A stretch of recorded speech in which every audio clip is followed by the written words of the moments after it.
Au XIIe siècle, les seigneurs de Bâgé, puissants seigneurs savoyards, se sont installés à Cuisery. Ils y ont créé le château fort dont il reste encore une tour, et à leur tête, ils ont nommé un capitaine châtelain pour diriger la châtellenie, c'est-à-dire la seigneurie qui dépend d'eux-mêmes. Ce capitaine châtelain avait pour mission de protéger les habitants dans le château fort, de percevoir l'impôt et de rendre la justice sur un certain nombre de villages.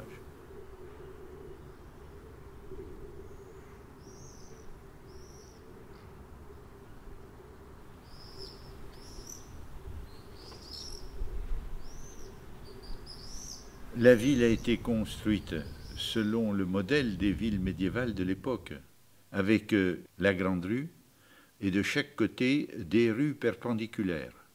La configuration actuelle est la même que celle de la construction. Et à chaque extrémité de la grande rue, il y avait un pont-levis avec une porte, le pont-levis qu'on descendait ou qu'on baissait selon qu'on voulait isoler la ville ou pas.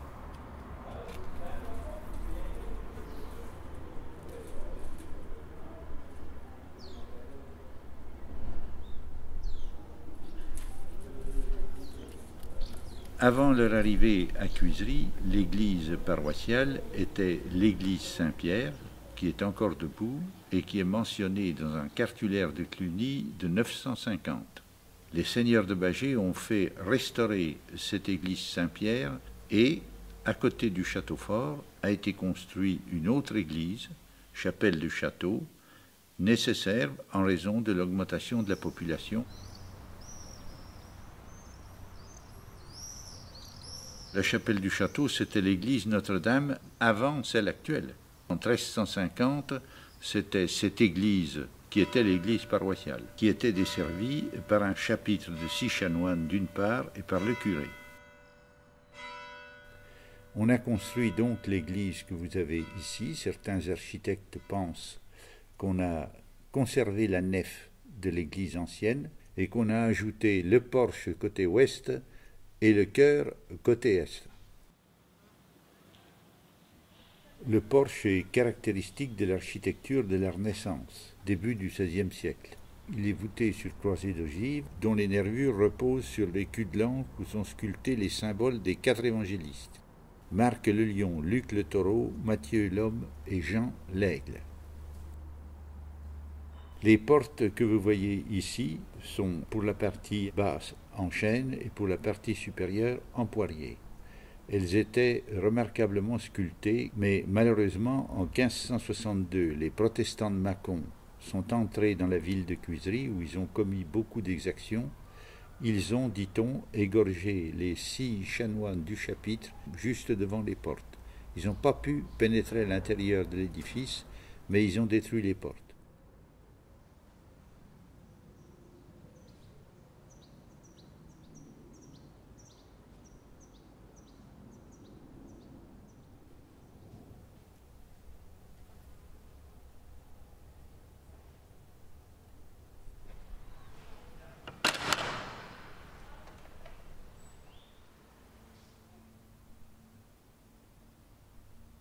La chapelle des fonts baptismaux est une chapelle qui, sur une de ses faces, représente la résurrection de Lazare.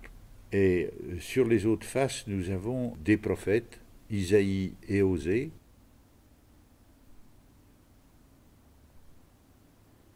En 1504, comme je vous l'ai dit, c'est une période où Cuisery a retrouvé sa prospérité. Il y a une magistrature dans Cuisery. Le capitaine Châtelain, il n'est pas tout seul. Il a toute une bourgeoisie.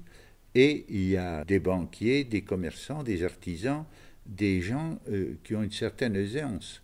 Et ce sont ces gens-là qui ont fondé les chapelles. Il y a 12 chapelles.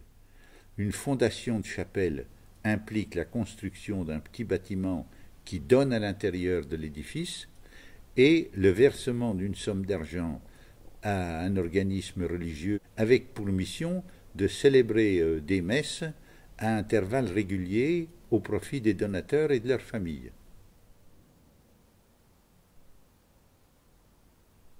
C'est la Renaissance.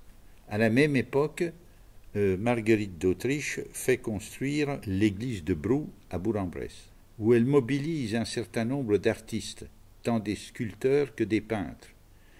Et il n'est pas interdit de penser que certains de ces artistes ou artisans soient venus travailler sur le chantier de Cuisery.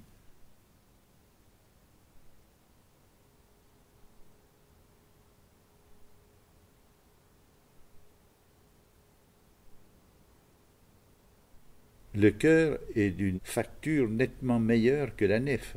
Il est incontestablement beaucoup plus riche en architecture, c'est d'une qualité supérieure. Il est formé de 3 travées. Les 2 premières sont rectangulaires, la 3e polygomale, et chacun des compartiments du chœur est voûté sur croisée d'ogives avec des nervures harmonieuses. Les stalles qui sont en chêne, qui sont 16e. Chacune d'elles représente un personnage ou une scène différente.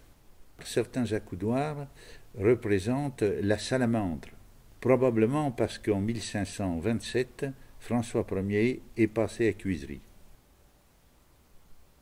Le triptyque, qui est ici, attribué à Grégoire Guérard, un peintre hollandais qui vivait à Tournus à l'époque de la construction de l'église et qui était spécialisé dans la fabrication des triptyques. Ce triptyque représente dans sa partie centrale la Dormition de la Vierge. Sur le panneau de gauche, nous avons la Visitation, et sur le panneau de droite est représentée la Donatrice avec ses saints patrons.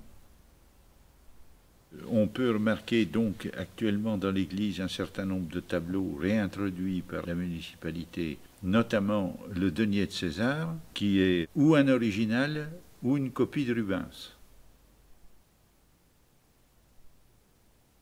Alors il y a aussi dans la chapelle Saint-Bernard qui donne dans le chœur une peinture qui représente une copie, une peinture du Titien qui est à la National Gallery à Londres.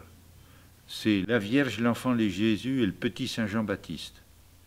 C'est pas tout à fait la même en ce sens que dans un angle, il y a un ange qui passe, il n'est pas sur l'original. Malheureusement, il va lui arriver malheur. Et oui, donc notre église Notre-Dame n'a pas traversé les 5 siècles de son existence sans dommages considérables, qui ont donc été réalisés au cours de ces différentes guerres de religion en 1558, la Fronde 1652, la Révolution française, entre autres en 1793, avec les destructions massives qui ont été réalisées par le menuisier Viré-Maître et ses ouvriers. Le 20 Ventose en Troyes, le maire Claude Lafarge, qui a constaté donc dans ce registre les différents dégâts.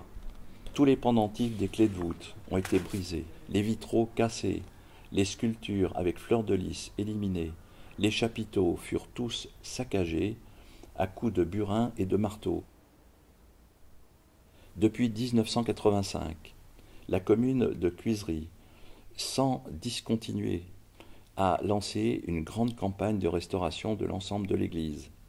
Depuis les fondations, le drainage, les enduits, les différentes couvertures, y compris le clocher, et en particulier la restauration des 2 chapelles, chapelle Caron et chapelle Saint-Bernard.